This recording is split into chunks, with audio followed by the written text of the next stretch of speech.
देवीं सरस्वतीं व्यासं ततो जयमुदीरये। वेदे रामायणेश्चैव पुराणे भारतेस्तथा आदौ चान्ते च मध्ये च हरिः सर्वत्र गीयते। मुखं करोति वाचालं पङ्गुलङ्घयते गिरिं यत्कृपास्तमहं वन्दे श्रीगुरु दीनतारिणे परमानंद माधव परमानंद हे माधव पदुगळुचि मकरंद परमानंद हे माधव पदुगळुचि मकरंद से मकरंद पान करी आनंदे बोल हरि हरि। से मकरंद पान करी आनंदे बोल हरि हरि।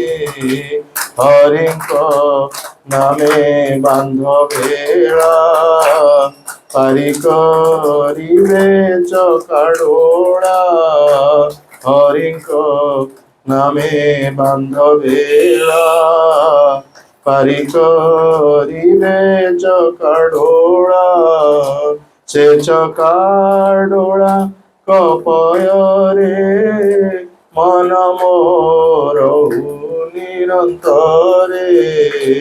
से चकाडोळा कपୟରେ मन मोर निरंतरे। मन मो निरंतरे रहो। हा कृष्ण बोली जीव जाओ। हा कृष्ण बोली जाओ जीव मोते उद्धर राधा धाम। मोते उद्धर राधा धाम। मोते उद्धर राधा धाम। धर्म प्रज्जित कैतवत्र परम निर्मत्सरणं सतं वेद्य वस्तुमत्र वस्तु शिवदं तापत्र अनुमोदनं। श्रीमद्भागवते महामुनिकृते किं वा परिरीश्वर सद्यरुद्यवरुध्यते अत्र पृथिवी शुश्रूषुभिस्तत्क्षणः निगमकल्पतरुर्गलितं फलं सुखमुखादमृतद्रवसंयुतं पिबतं भागवतं रसमालयं मुहुरसिका भुविभावुका अनर्थोपशमं साक्षात् भक्तियोगं मदख्यजे। लोकस्य जानत विद्धं चक्रे सत्त्वसंहितं यस्यां वैश्रियमाणायां कृष्णै परमपुरुषै भक्तिरुत्पद्यते पुंससोपमोहो भयापः। श्रीमद्भागवतं पुराणममलं यद्वैष्णवानां प्रियं यस्मिन् पारमहंसमेकममलं ज्ञानं परमुह्यते। तत्र ज्ञानविरागभक्तिसहितं नैष्कर्म्यमाविष्कृतं तत्शृणन् सुपठन् विचारेण परो भक्त्या विमुच्य नरो।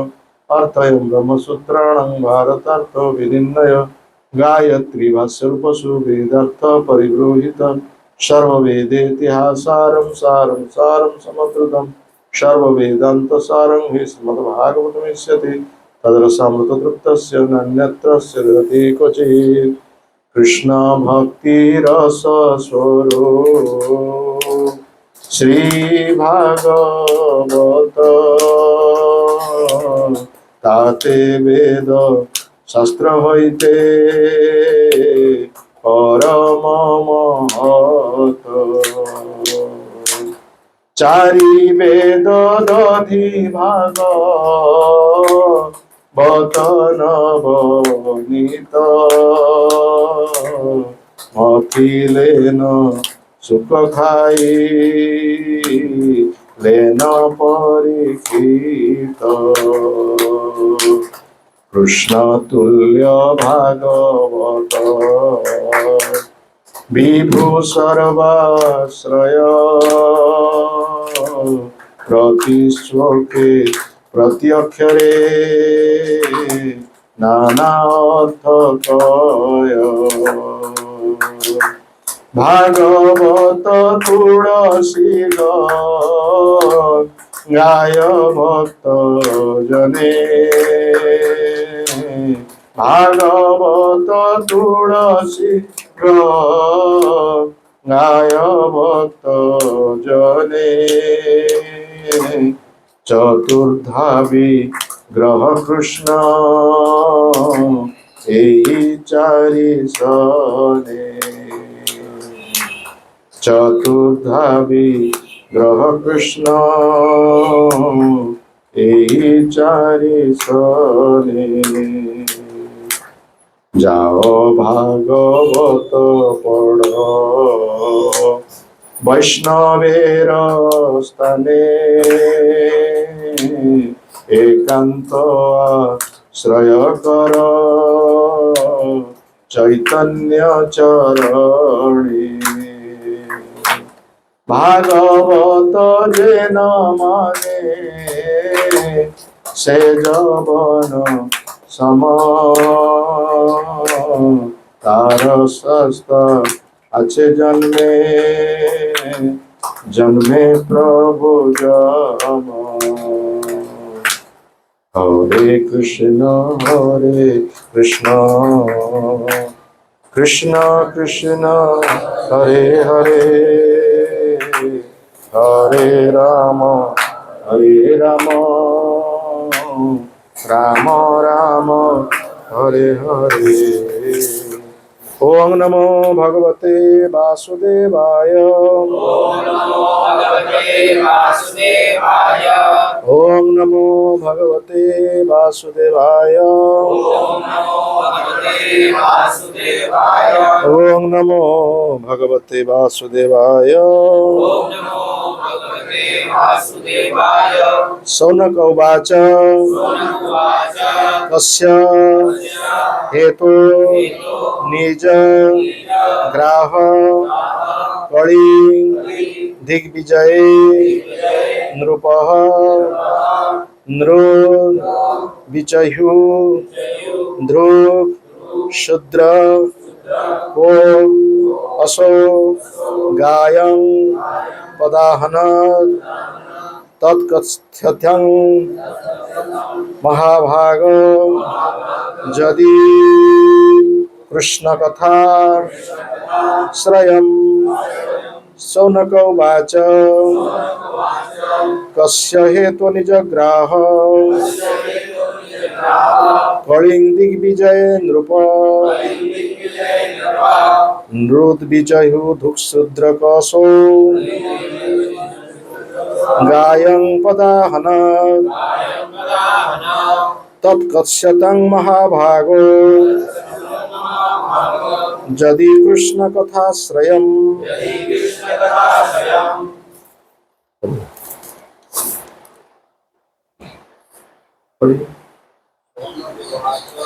शौनक उवाच शौनक उवाच शौनक ऋषि ने कहा तस्य किस हेतु कारण से निजग्राह पर्याप्त दंड दिया कलिम कलिजुग के स्वामी को दिग्विजय अपनी विश्व यात्रा के समय नृप राजा नृदेव राजसी व्यक्ति चिन्ह ध्रुक के समान सजा हुआ शूद्रक शूद्र में भी अधम असो यह गाम गाय को यह जो पदाहनम लात से मारा तत् वह सब कथ्यताम कृपा करके कहो महाभाग हे परम भाग्यशाली यदि यदि फिर भी कृष्ण विषयक कथाश्रयम उनकी कथाओं से संबंधित अनुवाद। शौनक ऋषि ने पूछा महाराज परीक्षित ने केवल दंड क्यों दिया जबकि यह शूद्र में अधम था। उसने राजा का वेश बना रखा था तथा गाय पर पाद प्रहार किया था, ये सब घटनाएं यदि भगवान कृष्ण के कथा से संबंधित हो तो कृपया इनको वर्णन करो। तात्पर्य: शौनक तथा ऋषिगण यह सुनकर विस्मित थे कि पुण्यात्मा महाराज परीक्षित ने अपराधी को केवल दंडित ही क्यों किया, उसे मार क्यों नहीं डाला। इससे यह सूचित होता है कि महाराज परीक्षित जैसे पुण्यात्मा राजा को चाहिए कि यह ऐसे अपराधी को तुरंत मार डाले जो राजा का वेश बनाकर जनता को ठगता है और साथ ही पवित्रतम पशु गाय को अपमानित करने का दुस्साहस करता है। उस काल के ऋषियों ने वहाँ स्वप्न में भी कल्पना नहीं की थी कि कलियुग के अग्रगामी दिनों में निम्नतम शूद्र को प्रशासक रूप में चुना जाएगा और गौवध करने के लिए खुले सुनियोजित कसाई घर खोल दिया जाएगा। जो हो, यद्यपि ऋषियों के उसके शूद्र के विषय में सुनना अधिक रुचिकर नहीं लगा, जो ठग था तथा गाय का अपमान करने वाला था, फिर भी वो उसके विषय में यह जानने के लिए सुनना चाहते थे कि इसी का संबंध में कोई भगवान कृष्ण तो नहीं है। ये केवल कृष्ण कथा में रुचि रखते थे, क्योंकि कृष्ण कथा से जो भी विषय संबंधित है वह श्रवण करने योग्य होता है। भागवत में समाज विज्ञान, राजनीति, अर्थशास्त्र, सांस्कृतिक मामले इत्यादि के विषय में अनेक प्रसंग है, किंतु वे सभी कृष्ण से संबंधित है, अतएव वो सब श्रवणीय है। कृष्ण सभी मामलों के शुद्ध कर्ता अवयव है, चाहे वह जैसे भी है। इस संसार में हर वस्तु प्रकृति के 3 गुणों से उत्पन्न होने का कारण अशुद्ध है, किंतु कृष्ण शुद्ध कर्ता तत्व है।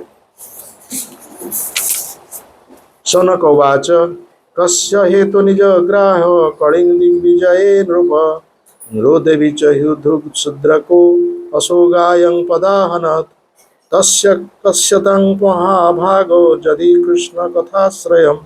शौनक ऋषि ने पूछा, महाराज परीक्षित ने उसे केवल दंड क्यों दिया, जो कि यह शूद्र में अधम था, उसने राजा का वेश बना रखा था तथा गाय पर पाद प्रहार किया था।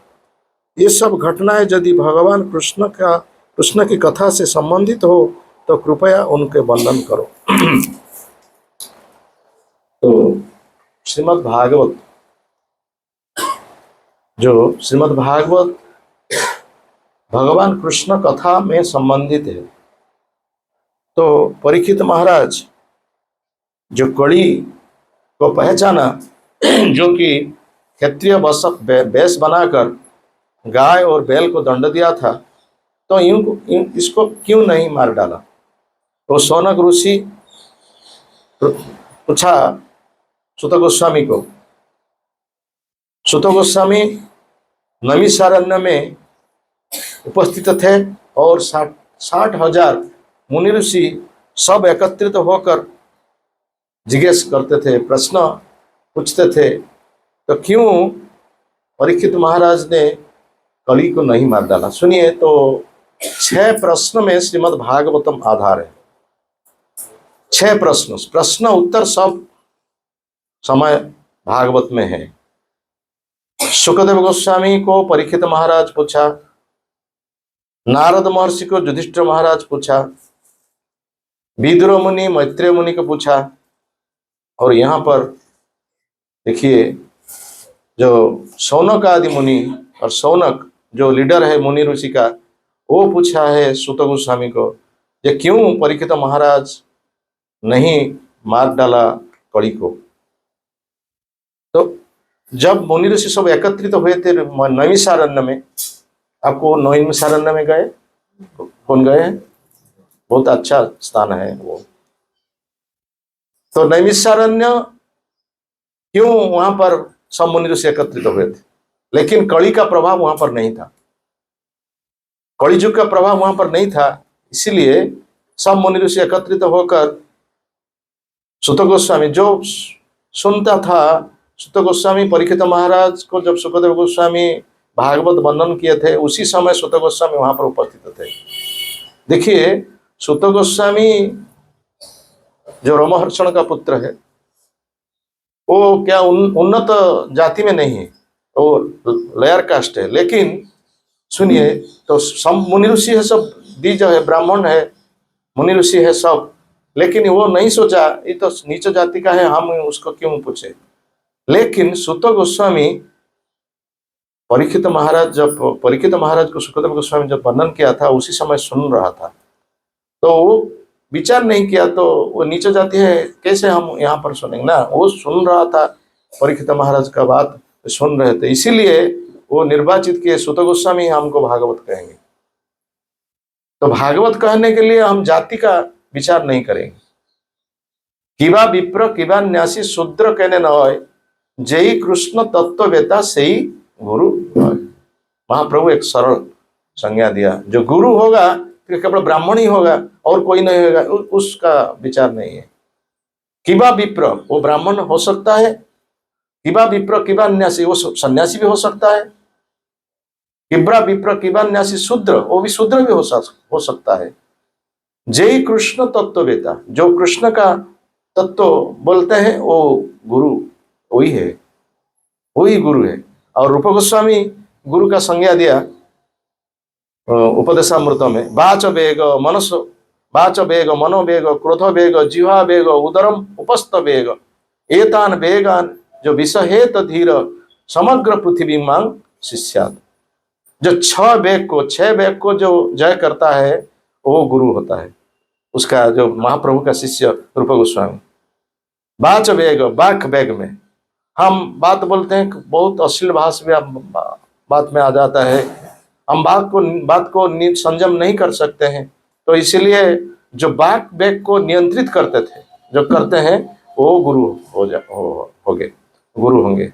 वाच वेग मनोवेग, मन में तो इतना चिंताधारा आते हैं, मन का धर्म है संकल्प और विकल्प करना, बहुत चिंता आते हैं, बहुत चिंता चला जाता है, तो मन को नियंत्रण करना चाहिए।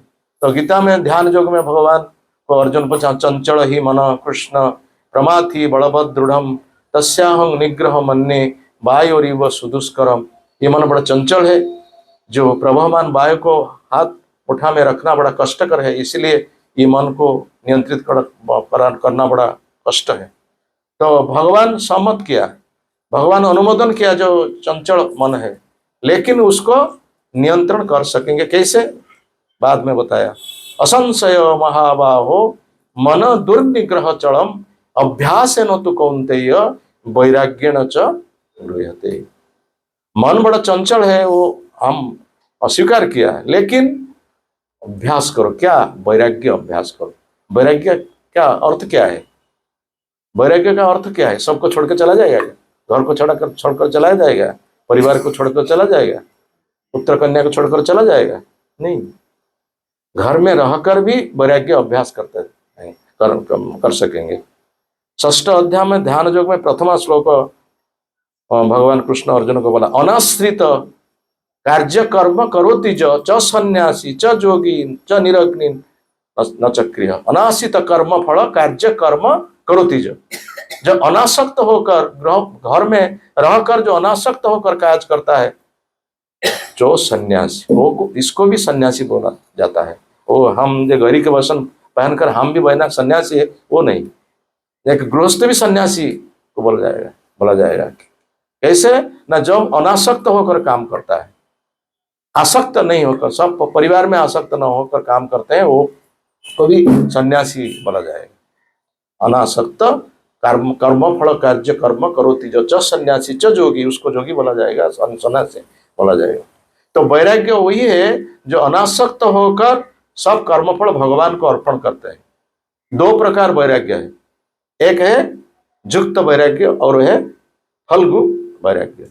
युक्त वैराग्य क्या है, अनासक्त विषयान जथा रोम उपजुंजत निर्बंध कृष्ण संबंधे वैराग्यम युक्त उच्यते। यही परिच्छेद में इस श्लोक में देखिए, कृष्ण संबंध कथा नहीं तो हम नहीं सुनेंगे, मुनि ऋषि सब स्थिर कर रहे हैं। तो परीक्षित महाराज कली को दंड नहीं दिया, कली को दंड दिया लेकिन नहीं मार डाला, तो हम उसको क्या सुनेंगे? तो भगवान का कथा संबंधित नहीं, हम क्या यहाँ पर क्यों सुनेंगे? ना भगवान का संबंधित है। क्यों परीक्षित महाराज क्यों कली को नहीं मार डाला? उसका कारण है, तत्वगत कारण है। तत्वगत कारण क्या है? कल हम बोला था, जो कली में सब असार वस्तु होने का कारण भी एक मूल्यवान वस्तु है, वो है भगवान का नाम कीर्तन और साधु संग। साधु संग कृष्ण नाम यही मात्र चाय, संसार जिनिते आर कौन वस्तु ना। कली युग में जो साधु संग, जो शुद्ध भक्त का संग करते हैं, साधु संग सर्व शास्त्र कय, लबे मात्र साधु संग सर्व सिद्धि है। प्रभुपाद महाराज उसके डायरी में लिखा, हम जब भक्ति सिद्धांत सरस्वती ठाकुर का संग नहीं किए तो हम क्या करते थे? पहले ना स्वाधीनता संग्रामी थे। महात्मा गांधी का स्वाधीनता संग्राम में हम जोग दिए थे। हम एक मेडिकल जो रिप्रेजेंटेटिव मेडिसिन स्टोर हमारा थे, मेडिसिन का जो स्टोर, और स्वाधीनता संग्राम में हम जोग दिए थे। लेकिन भक्ति सिद्धांत सरस्वती का संग करने से बाद हम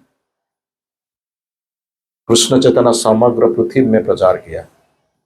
वो गुरु का कृपा है, साधु का कृपा है। हम भी ऐसे, हम जब गुरु का संग नहीं करते, हमें यहाँ पर बैठने का योग्य हुआ था ना? कि देखिए, ये गुरु का कृपा है, ये साधु का कृपा है। ये साधु का कृपा होने से हम आज दो बात कहते हैं। हम पहले कथा नहीं कर सकते थे, हम की केवल संगीत गाने, संगीत भजन संगीत गाते थे। गुरु का कृपा होने का बाद हम बात बोलते हैं। तो ये रूप गोस्वामी बोलते हैं, जो वैराग्य क्या है ना, अनासक्त से विषयान जथा रोम उपजुंजत, निर्बंध कृष्ण संबंध। सब विषय भगवान का संबंध होना चाहिए। ये परिवार कृष्ण का परिवार है, ये पुत्र कृष्ण का है, ये पत्नी ये भी कृष्ण का सेविका है, ये सब कृष्ण का संबंधित है। ये जो वस्तु है ये भगवान का संबंध में लगना चाहिए। भक्ति विनोद ठाकुर उसको सुंदर संगीत में गृहस्थ जीवन कैसे बिताएंगे, वो एक संगीत बोला, हम उस संगीत को बोलेंगे। आमारो बोलिते प्रभु आर किछु नहीं, आमारो बोलिते प्रभु আর কিছু নাই, তুমি তো আমার মাত্র পিতা বন্ধু ভাই, তুমি তো আমার মাত্র পিতা বন্ধু ভাই, বন্ধু দ্বারা সুতা সুত তব দাসী দাস,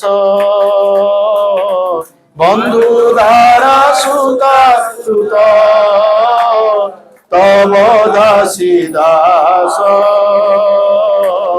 সেই তো সম্বন্ধ সবে আমার প্রয়াস, সেই তো সম্বন্ধ সবে আমার প্রয়াস, ধন জন গুহ দ্বার তোমার বলিয়া, ধন জন গুহ দ্বার তোমার বলিয়া, রক্ষা করি আমি মাত্র সেবক হইয়া, আমি মাত্র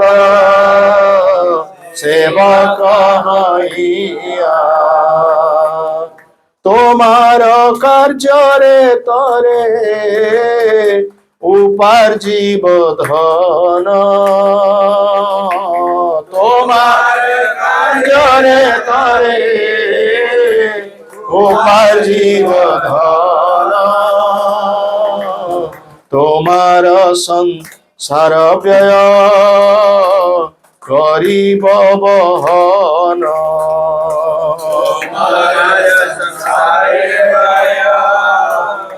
करिब बहन ভাল মন্দ নাহি জানি সেবা মাত্র করি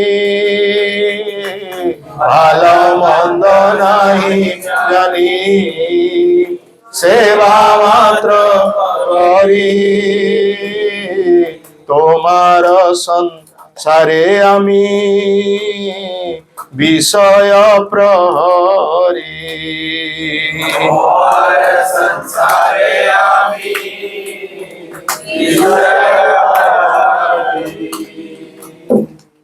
তোমার ইচ্ছায় মোর ইন্দ্রিয় চালনা তোমার इच्छाय मोरा इंद्रिया শ্রবণ দর্শন ঘ্রাণ ভোজন বাসন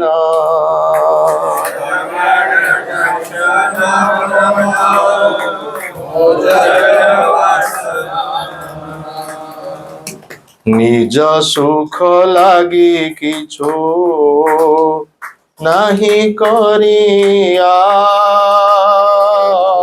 নিজ সুখ লাগি কিছু নাহি করিয়ার ভকতি বিনোদ বলে তব সুখ সার বিনোদ বলে तब सुख सार।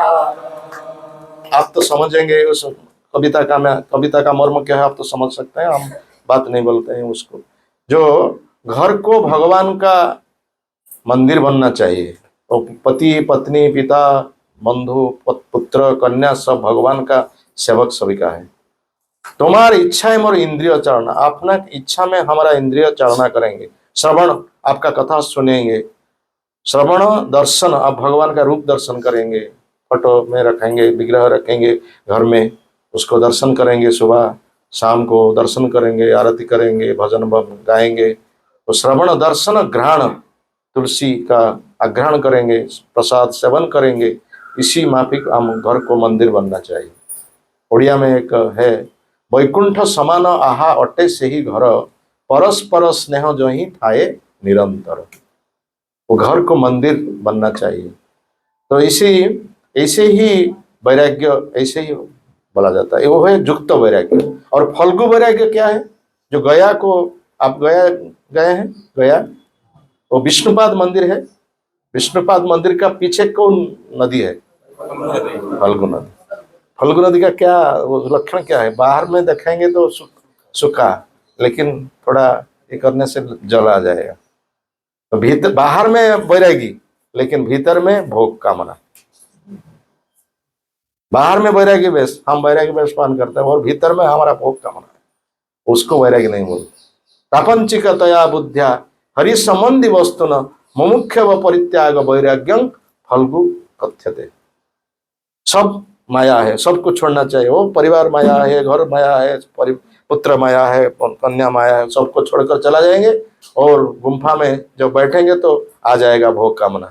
उसका बाद क्या करेंगे? सोबरी मुनि का सम जो माफिक 50 कन्या को शादी करेंगे।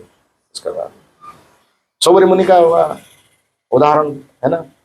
तो ये प्रकृत वैराग्य नहीं है। तो मन में सब समय भगवान का चिंतन करना चाहिए, वो है एक लक्षण। वाच वेग, मन वेग, क्रोध वेग।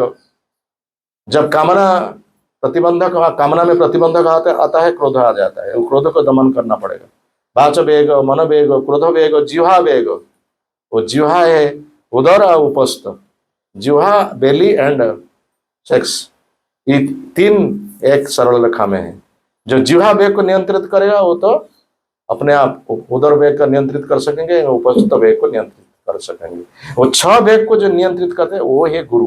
वो सब पृथ्वी का सब आदमी को वो शिष्य बना सकेंगे। रूप गोस्वामी वहां पर कहे तो उसी जो गुरु है सुत गोस्वामी, वो सुत गोस्वामी को पूछा सोनकादि मुनि सब, जब आप तो सुन के आए हैं परीक्षित महाराज से, हमको बताओ 6 प्रश्न में आधार है श्रीमद् भागवतम।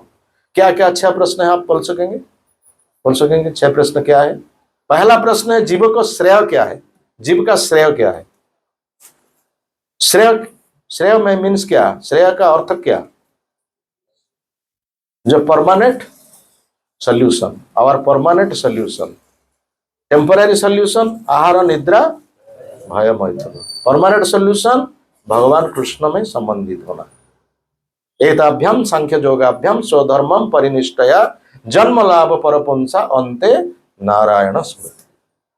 जीवन का शेष काल में, जीवन में अंतिम समय में कब भगवान का नाम उच्चारण होगा, वो ही जीवन का सफलता, वो ही हमारा श्रेय, वो जीव का श्रेय यही है। भागवत में उसे वर्णन किया है। दूसरा प्रश्न क्या है? आत्मा का प्रसन्नता विधान कैसे होता है? कल हम बोला था, आत्मा का, शरीर का नहीं, आत्मा का प्रसन्नता विधान कैसे होता है? भागवत में प्रथम स्कंदे बोला सबै पुंसा परो धर्म जतो भक्तिर अधक्ष्यजे हेतु की अप्रतिहता जय आत्मा सुप्रसिद्धति। हम कल बोला था, वो है द्वितीय प्रश्न। तृतीय प्रश्न क्यों, क्या भगवान क्यों देवकी गर्भ में आविर्भूत हुए? भगवान क्यों देवकी गर्भ में आविर्भूत हुए? चतुर्थ प्रश्न था भगवान का अवतार क्या क्या सब, भगवान का क्या क्या सब अवतार है।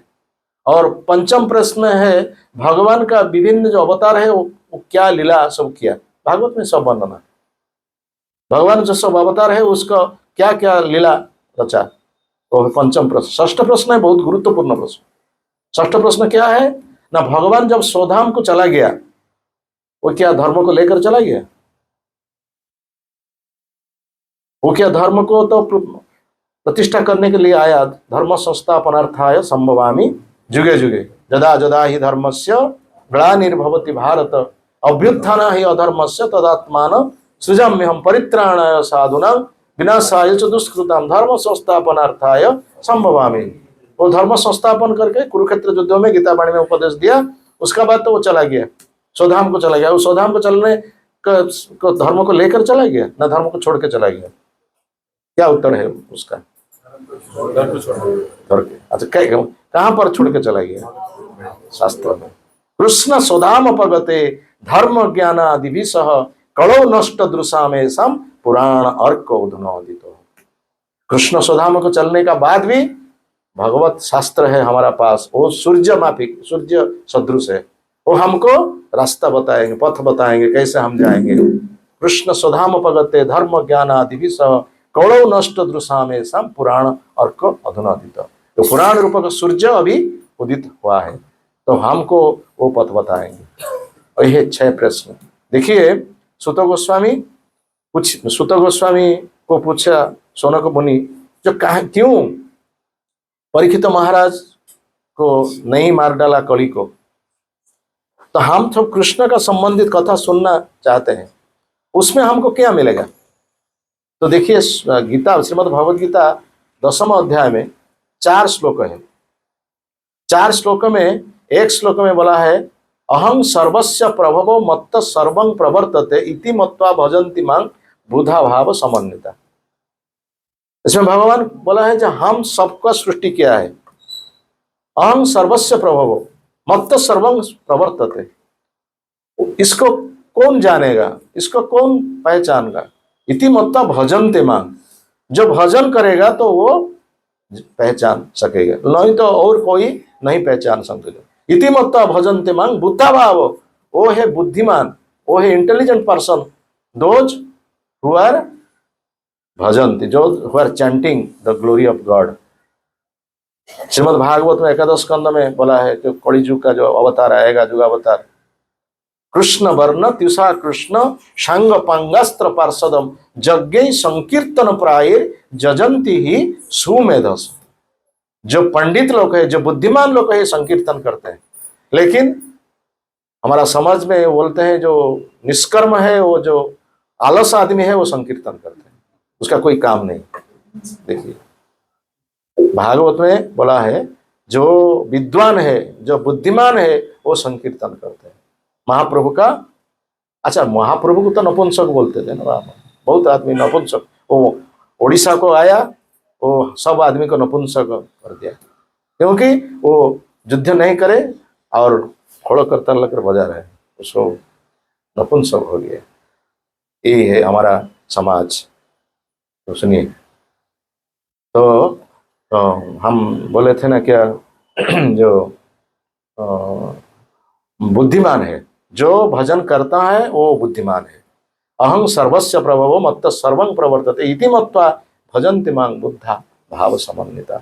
जो बुद्धिमान है वो भजन करते हैं, वो भगवान को जानते हैं। और उसका काज क्या है? मच्चित्ता मदगत प्राणा बोधयंतम परस्परम कथयंतम मा नित्य तुष्यन्ति च रमन्ति च। जो भक्त का क्या काम है? भक्त का केवल काम है भगवान का कथा सुनना में रुचि रखना। भगवान का कथा सुनेंगे कैसे? जैसे माफिक हो ना कहीं, भगवान का कथा हम सुनेंगे। भगवान का कथा में रस है, भगवान का कथा में जो रस है और रस, उसी रस और कौन में नहीं मिलेगा, किसी में नहीं मिलेगा।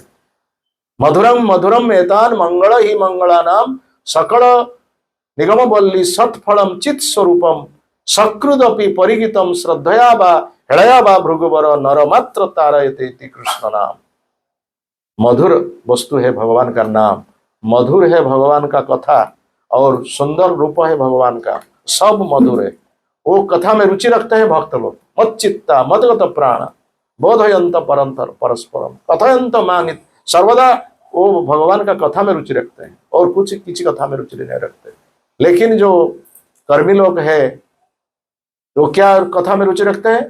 पॉलिटिकल, सोशल और कहाँ से दुनिया में, समाज में बहुत बात चलते हैं, उसी में रुचि रखते हैं। जैसे क्वा, क्वा को हिंदी में क्या बोलते हैं? क्वा, क्वा, कौवा, कौवा, कौवा और हंस। कौवा हंस दो पक्षी है, लेकिन कौवा क्या करते हैं? अपरिष्कार करते हैं संस्थान को। ऐसे लोग आजकल बहुत है। तो पवित्र करने का लोग बहुत है, लेकिन पवित्र करने का लोग खूब उचित है। तद्भाग विसर्ग जनताग विप्लव जस्मिन प्रति श्लोकम अवध्यवत्यपि नामांकितानि जसवंकितानि जत गायन्ति गृणन्ति साधव। श्रीमद् भागवत में वो नारद और व्यासदेव का जो बातचीत हुआ था, वो नारद मुनि व्यासदेव को हुआ। जो भगवान का बात, भगवान का कथा समग्र जगत को पवित्र कर देंगे, एक आदमी समग्र जगत को पवित्र कर देंगे। तो प्रभुपाद महाराज, एक आदमी समग्र जगत, समग्र विश्व को परिवर्तन कर दिया। तद्भाग विसर्ग जनता को विप्लव, विप्लव ले आया। क्या विप्लव? आत्मा का विप्लव। सब शरीर चेतना में है, लेकिन वो जब भगवान का कथा गीता भागवत का वर्णन किया, सब आदमी परिवर्तन हो गए। तद्भाग विसर्ग जनता विप्लव तस्मिन् प्रति श्लोकम अवध्यवत्यपि नामांकितानि जसोक्तानि जत गायन्ति गृणन्ति साधव। तव कथामृतम तप्त जीवनम कविभिर्डितम कल्मषापहम श्रवण मंगलम श्रीमदाततम भुवि गृणन्ति ते भवितागम। कहाँ से आया है? गोपी गीत में गोपी भगवान के विच्छेद में गाते हैं, तब कथामृत तप्त जीवनम। आपका कथा का अमृत है, और किसी में अमृत मिलेगा? तो भक्त इसी में रुचि रखते हैं। मच्चित्ता मदगत प्राणा बोधयंत परस्परम कथयंत मांग नित्य। हम हमारा विषय में सब समय रुचि रखते हैं, हम हमारा विषय में सब समय आलोचना करते हैं। तुष्यन्ति च रमन्ति च, इसी में आनंद पाते हैं। उसका बाद क्या श्लोक है? तेषां सतत युक्तान भजतां प्रीतिपूर्वकम ददामि बुद्धि जोगम तम जेन माम उपजान्ति। जो सतत युक्त होकर हमको पूजा करते, तैसा सतत युक्तान और भजन करते हैं, हम क्या करते हैं ना, हमको उसको बुद्धि योग प्रदान करते हैं। बुद्धि योग मीन्स जो समस्या आते हैं ना, उसका जो समस्या आता है, वो समस्या को हम समाधान करते हैं। देखिए भक्त का क्या समस्या नहीं, भक्त का बहुत समस्या है, लेकिन वो भगवान का ऊपर निर्भर करता है और भगवान उस समस्या को समाधान करते हैं। इसी संपर्क में हम एक स्टोरी आपको बोलेंगे। ये गुजरात में है, जो पोरबंदर का पास हो, जो सुदामापुरी है ना, वहाँ पर नरसिंह मेहता का नाम सुनते हैं होंगे। नरसिंह मेहता है कृष्ण का भक्त।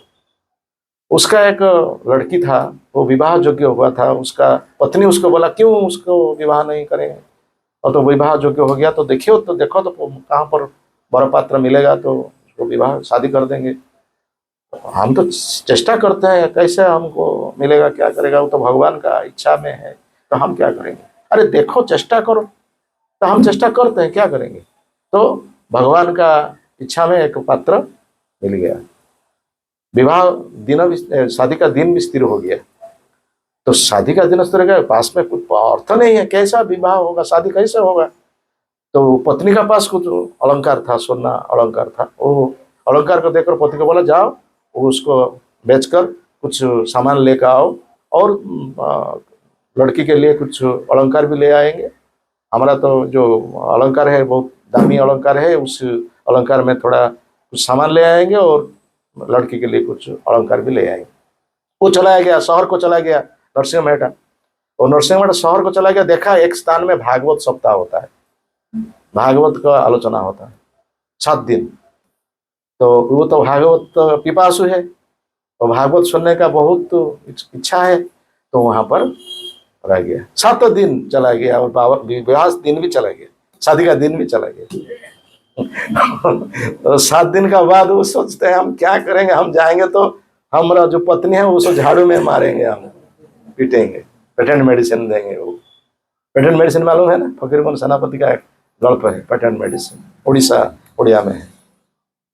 तो स्वामी मद्यपान करते, वो पत्नी उसको झाड़ू में पिटाकर वो मद्यपान को छोड़ दिया। तो वो तो झाड़ू हमको मारेंगे, हम जब जाएंगे तो तुम तो गया हम अलंकार लेकर बेचने के लिए, ये किया, शादी वो दिन चला गया, कैसे लड़की का शादी क्या होगा। वो बरपत जो कन्या का सब लोग आएंगे तो क्या नौकहसा होंगे, तो बहुत अपमानजनक बात है, क्या करेंगे, या सोचकर आते थे घर को।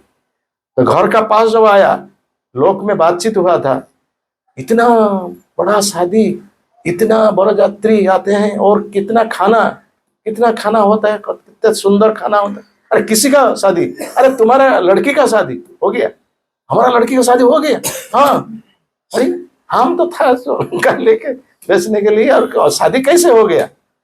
जो घर को आया, और पत्नी बोला, तो तुम कहाँ थे, हाँ, तुम सामान सब भेज कर तुम कहाँ थे रह गए, हाँ, कितना कष्ट में हम शादी किए, और तुम्हारा भाई कन्यादान किया, तुम तो कन्यादान कर रहे, हाँ, तुम्हारा सब सामान भेज दिया सब सामान, और तुम रह गए।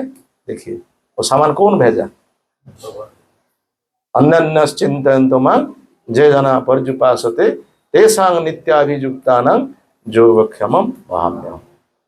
जो भगवान का कथा चिंता करते हैं, भजन करते हैं, भगवान का सेवा में रहते हैं, भगवान उसका दायित्व जरूर लेंगे, कोई संदेह नहीं, कोई डाउट नहीं है।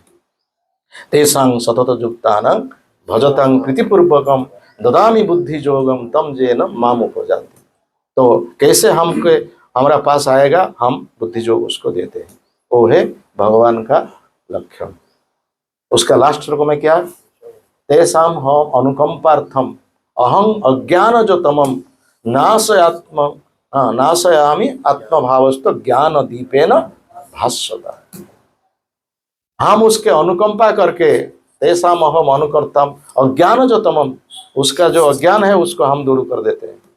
नाशयामि आत्मभाव ज्ञान दीपेन भास्वता। मुखं करोति वाचालं पंगु लंघयते गिरि जत कृपास्तमहं वंदे श्री गुरु दिनकर। इसी प्रसंग में हमें एक स्टोरी बोले, चैतन्य चरितामृत में। तो चैतन्य महाप्रभु का पार्षद में एक शिवानंद सेन थे,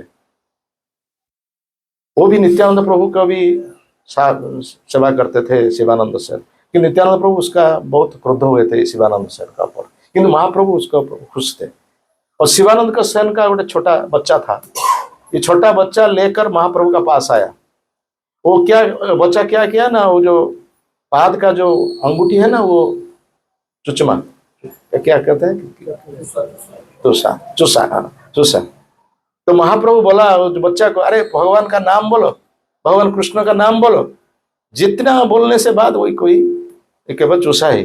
तो सब पार्षद में बोला, ये चैतन्य महाप्रभु झारखंड वन में पशु पक्षी को हरिनाम किया, वो छोटा बच्चा को क्यों कृष्ण का नाम नहीं बोल सकेंगे, तो क्यों भगवान का नाम नहीं बोलते हो। तो चैतन्य महाप्रभु बोला, वो मन में नाम करते हैं, तो मन में, वो बाहर को नहीं बताते हैं वो भगवान का नाम। तो शिवानंद सेन वो लड़का को लेकर चला गया, और कुछ दिन बाद, 3-4 दिन का बाद, वो लड़का को लेकर शिवानंद सेन फिर आया। वो जब लेके आया, महाप्रभु बोला, जब भगवान कृष्ण का एक श्लोक बोलो, भगवान का कृष्ण का संपर्क का एक श्लोक बोलो। देखिए ये छोटा बच्चा है, श्लोक बोला, क्या बोला? न जो पीताम्बर वस्त्र परिधान करते हैं, मस्तक में मयूरचूड़ पहनते हैं, और वक्ष में वैजयंती माला, और हाथ में जो बंसी है, वो जो गोपी को आकर्षित करते हैं, वो कृष्ण का जय होता है, जय जय। देखिए छोटा बच्चा कैसे बात बोला है। भगवान उसी में बात बोलेंगे।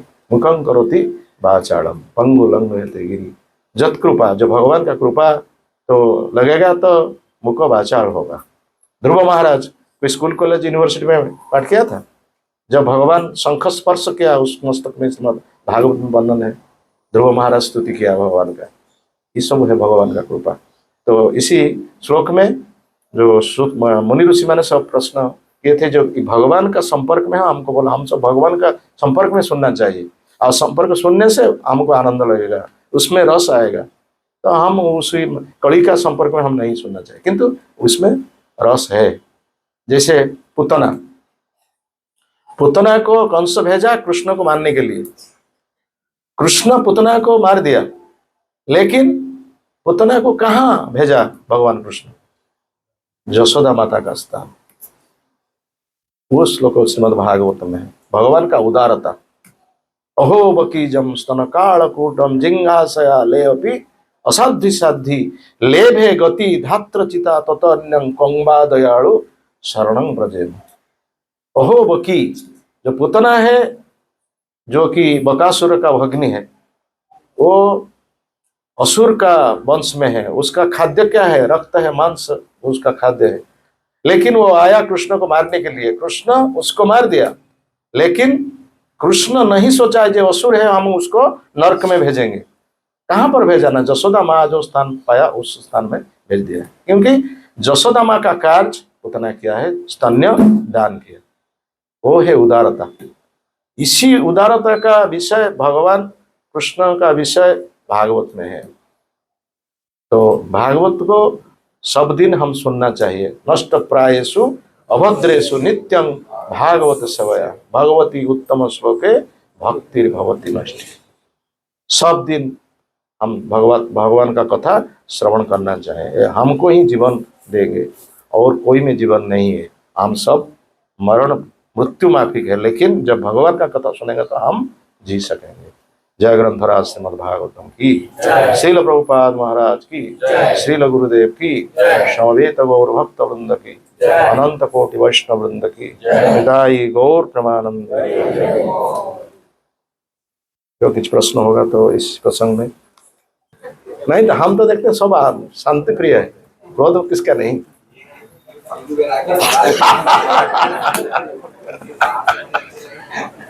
हमारा ओडिशा से यहाँ बहुत अच्छा लोग है। हम ओडिशा घूमते हैं ना, वो ओडिशा से अच्छा है बहुत लोग को यहाँ पर। हम कोई बुरा नहीं देखते हैं, हम लोग बहुत अच्छा लोग है, बहुत आग्रही है, बहुत इंटरेस्टेड आदमी है। हम कोई कुछ नहीं देखते। तो हम कुछ हम नाम संकीर्तन करेंगे।